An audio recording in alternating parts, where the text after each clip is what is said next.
Hi, good morning. Julian here, coming today from England.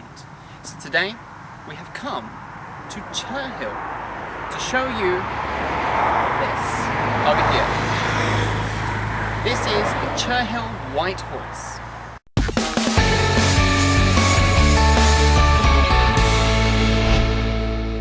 So we've just walked up the path and now we've come to this fence here. So we're about to go over the fence and get a bit closer to the Cherhill White Horse. So actually, there are 13 of these white horses that are known about here in Wiltshire. Wiltshire is the county where I live. So it's my dog just banging his head against the fence. Don't worry about him. There are 13 of these white horses in Wiltshire, the county where I live. But actually, only 8 of them are still visible. The others have just been buried over time, or just lost. Nobody knows where they are anymore. Actually, the original white horse was made in the prehistoric ages, and that would have been about 3,000 years ago.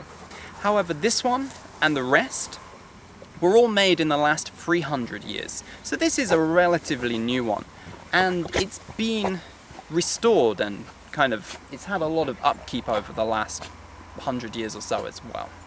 Well, let's get a little bit closer. Okay, so we've walked all the way up the path, very slippery clay path in fact, and now we've crossed the fence and we've come over into the field. We're getting a little bit closer. You can probably see the white horse up in the background. Still got a long way to go though.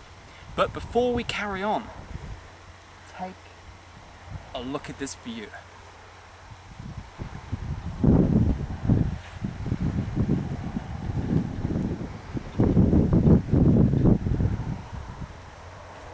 Isn't that magnificent? Well, I think it is. Let's keep going. Look at this. This is a block of chalky clay. And I guess this is what the horse over there is made out of. So a little further up the hill, closer to the white horse, we've come to this. This is the Lansdowne obelisk. This was built in 1845 and it's 38 meters tall. This was actually built by the 3rd Marquis of Lansdowne to commemorate one of his ancestors. And the interesting thing is that although he built it to commemorate one of his ancestors, he actually gave it his own name.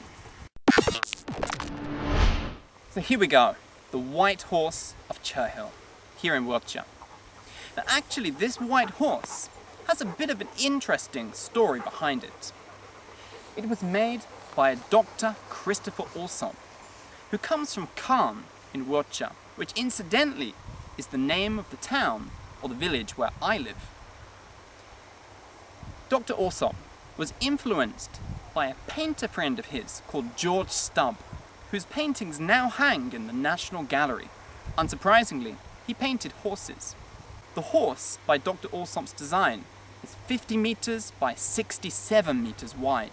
It was made by removing the turf from the ground to reveal the white chalk below.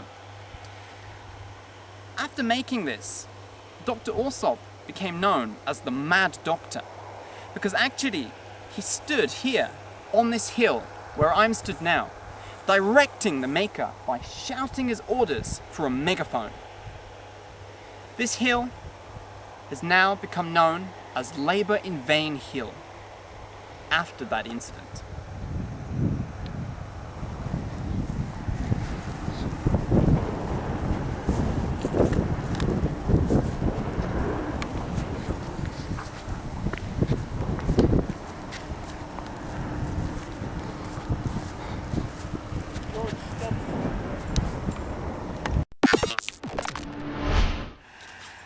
Maybe you can see over here that there's a power generator down here.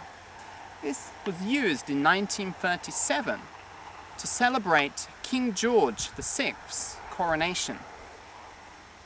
And they used this to light up the white horse. And what they did was they had big lights which made a G and an E. G of course being King George VI. The E being Queen Elizabeth, his wife. That is not the current Queen Elizabeth, who is Queen Elizabeth II, but the Queen Mother, who was also called Elizabeth. And they had the red lights which showed the G and the E, and they showed those for 5 seconds, and then they switched to a white floodlight which lit up the whole horse for 10 seconds, and they repeated that for an entire week. One final piece of trivia for you. You can probably see over the distance here. This is the village of Cherhill. And then just in front of that, there is a highway. That highway has been there for a very long time. And actually this village was the home of the Cherhill gang, an infamous group of highwaymen who were active in the 1800s. And what they would do is they'd hide out on this road, on this highway, and they'd jump out and rob carriages which were coming down from London. But they didn't just jump out to rob the carriages. They had a tactic that other highwaymen probably didn't put into use so much. They'd jump out and they would rob the carriages completely naked. This was done in order to shock the Londoners in the carriages, and they'd be so surprised by this group of naked men jumping out at them that, well, they wouldn't fight back, I guess, but yeah. Just another bit of trivia for you. The Cherhill gang were in operation right here in the village of Cherhill about 200 years ago. So there we go, ladies and gentlemen. The White Horse of Cherhill. That is the end of today's lesson. So as always, if you have any feedback or any comments or anything at all, just leave me a message in the box below this video. And whilst I'm still here, let me just mention that if you check the link in the description, you can find my British Stories lesson pack. It's a 20-chapter audio storybook designed to teach you natural British English and teach you all about British culture. So if you want to know more about Britain, be sure to check that out. And I will see you in the next lesson.